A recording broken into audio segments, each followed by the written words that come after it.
Disclaimer. Ano mag-send ng pera from Union Bank to GCash? So dito sa ating Union Bank, meron akong available balance na 1,091.88. So ang gagawin natin, check muna natin ang ating GCash para ma-check natin yung balance para malaman natin kung papasok ba yung isa-send nating pera. So punta lang tayo sa ating GCash.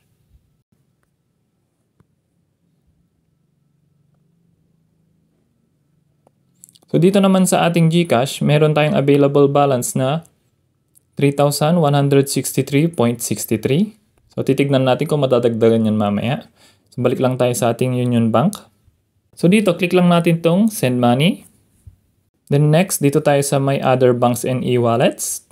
Click lang natin yan. So dito, pipili lang tayo kung anong gagamitin natin pang send ng money. So meron ditong InstaPay, PesoNet at PDDTS. So dito sa InstaPay, available siya 24/7, no cut-off. At pwede rin tayong mag-send up to 50,000 per transaction. At meron din siyang 10 pesos na fee kapag nagpadala ka more than 1,000. Pero below 1,000, libre naman yan. Dito naman sa PesoNet, wala siyang transaction fee. Yun nga lang, medyo mas matagal bago dumating sa inyo yung sinend nyong money. Pwede ka rin mag-send up to 10 million pesos per transactions.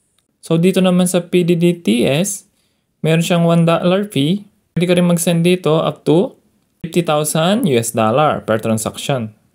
So itong PesoNet at PDDTS, available lang po sila during weekdays lang.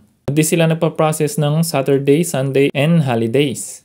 So dahil ako gusto ko mabilis lang na transaction, pipiliin ko tong InstaPay. So click lang natin tong InstaPay.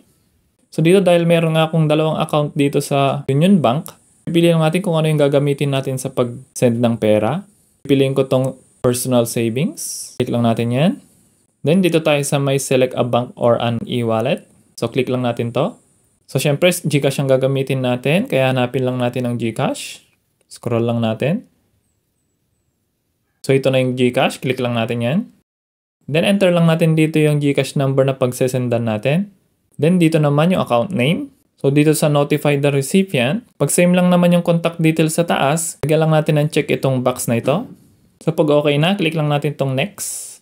Then mapupunta tayo dito sa my transfer details. So nandito yung pangalan at yung GCash number ng ating pagsesendan. So check nyo lang yan kung tama. Then dito lagyan nyo lang ang amount kung magkano ang isesend ninyo. So halimbawa, 1,000.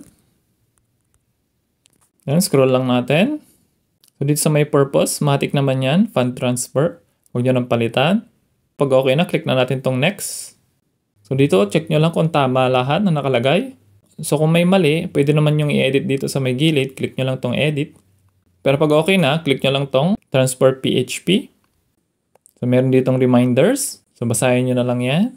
Pag okay na, click lang natin tong proceed with transfer. Then magsisend si Union Bank ng OTP. Type nyo lang dito. Then mapupunta tayo dito sa may transaction details.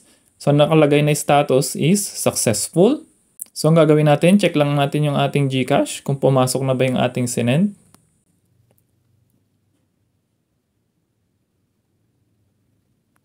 So kung kanina, ang ating available balance is 3,163.63.